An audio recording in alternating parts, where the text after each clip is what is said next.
Alright, welcome to part 2 of Lab 6, and we're going to continue with question 11, and we're working with the adiabatic lapse rates, once again, which is the cooling off that naturally occurs in the troposphere when dealing with things like rising air parcels of cloud material or things that will become clouds.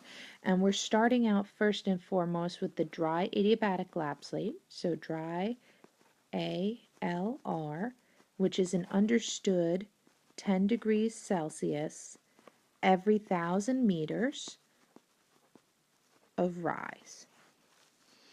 And in our example, for question 11, consider air parcel A.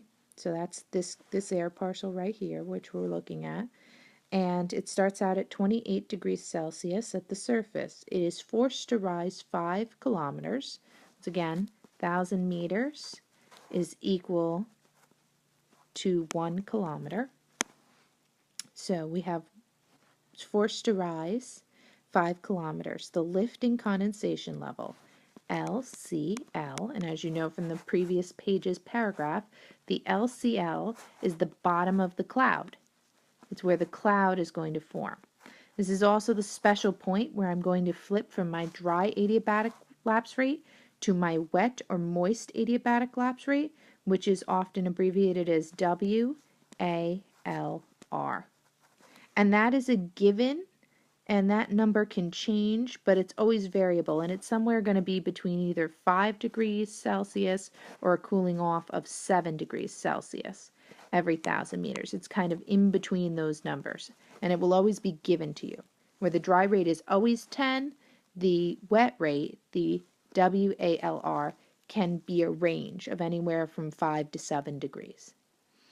So question 11 basically tells us that we're going to raise 5 kilometers, which we see in the table above, and that the lifting condensation level is at the height of 1.5 kilometers, of which the air partial cools at an average wet adiabatic lapse rate of 5 degrees Celsius per kilometer. So that means that once I get to this point here, this is my lifting condensation level, and I'm going to be going down in temperature at 5 degrees every 1 kilometer. So let's start to work this problem. And for the first one, I go from 28 degrees up a half of a kilometer. So I'm going to go down in temperature by 5 degrees, and I will go down to 23 degrees. Now I'm going to go down by a whole step, so I'm going to go down by 5 more degrees. So that'll put me at 18 degrees. And I'm going to go down 5 more degrees, and that'll put me at 13 degrees. Now I'm at my lifting condensation level, and my subtraction rate, or my cooling off, will be 5 degrees Celsius every 1,000 meters. So if I'm going to go a half step at 1.5 kilometers to 2 kilometers, I'm going to cool off at 2.5 degrees because it's a half step. So that'll put me at 10.5 degrees. And I'm getting a little tight. And that's going to continue every half step. I'm going to cool off at 2.5 degrees. So I'll let you guys finish the chart subtracting 2.5 degrees.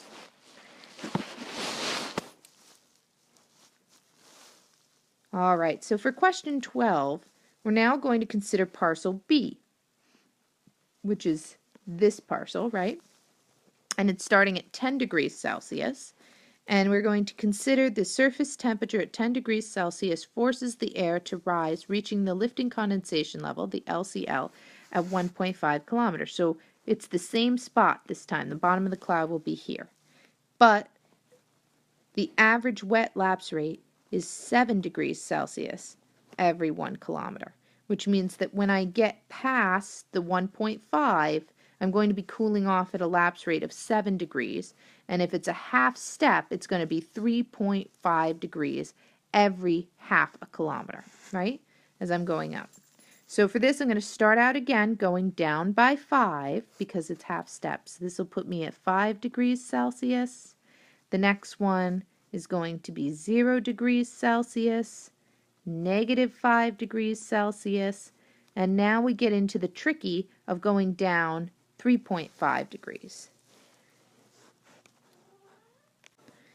So once again, -5 degrees minus -3.5 degrees here. So we're going to subtract that, and I'll get -8.5 degrees, 8 Celsius. And I'm going to continue to cool off by that 3.5 every half a kilometer as I go up. Once you complete that, we're going to take a look at the questions that continue on and talk about the lifting condensation level for some other examples. So question 13 asks what you think or why you would think the parcel of air, parcel A, which starts out at 28 degrees Celsius, will cool off more slowly, cool off at 5 degrees Celsius, where the parcel at 10 degrees Celsius is cooling off at 7 degrees Celsius every 1,000 meters.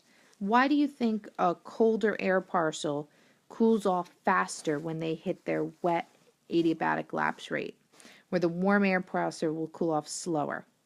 And that's just kind of like a logic thing. Think of something that's cold and attempting to make it colder, and something that's warm and attempting to make it cold, and why that is. And once you've answered that with a little short sentence, we'll continue on to the next set of questions. So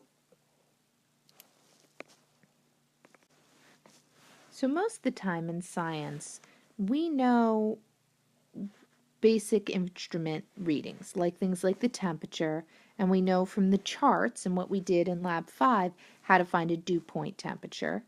But we really don't know where a cloud will form. And in order to find that, there is some equations that you can use. And so this bottom of the cloud, the lifting condensation level, the LCL, can be done with one of two equations.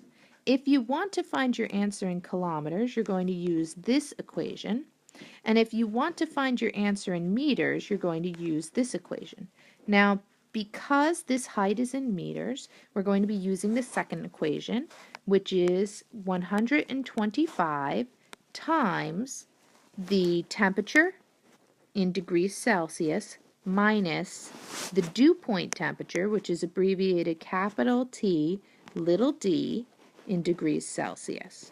So you're going to subtract these first and then times it by 125, and you will get your lifting condensation level's height in meters. Dew point itself also has a lapse rate, and the dew point lapse rate, so T with lowercase d is the dew point. The lapse rate for a dew point is 2 degrees Celsius every 1,000 meters. So now to work our problem, we're going to quickly do the lifting condensation level to just see where it will end for question 14. And so I've plugged it in down here, and I have my 30 degrees Celsius minus my 14 degrees Celsius, and I times it by my 125, and my answer is 2,000 meters in height, which means that the top of my table right here will be the lifting condensation level. It's also the point where if I had a wet rate that I would be working on, I would flip to my wet rate, my wet adiabatic lapse rate. So that means to start with, as I force my air up, I'm going to be using my dry rate. So at 30 degrees Celsius, and I'm going to go up a half step, so half of 1 kilometer. I'm going to go down by a temperature of 5 degrees and make this 25. Now I'm going down another half, so that's going to be 20, and so on. On the other hand, for the dew point, which is 14, I'm going to be using my dew point of 2 degrees Celsius every 1,000 meters, which means that if I go down only 500 meters, I'm only going to go down half of 2 degrees. So I'm going to go down by 1 degree, which means this is 13. And my next step will be 12. I'm going to continue doing this for the rest of my table.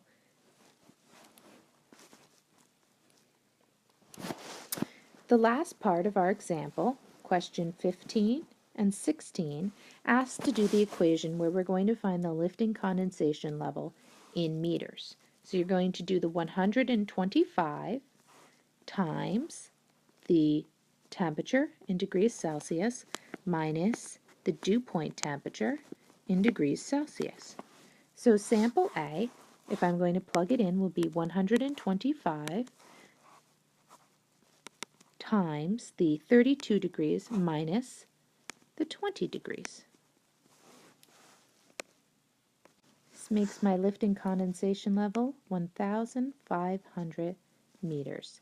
So you're going to work sample B and then give me why you think the relationship is occurring in sample 15 in a sentence. And that will be everything we're going to do for lab today. Thank you.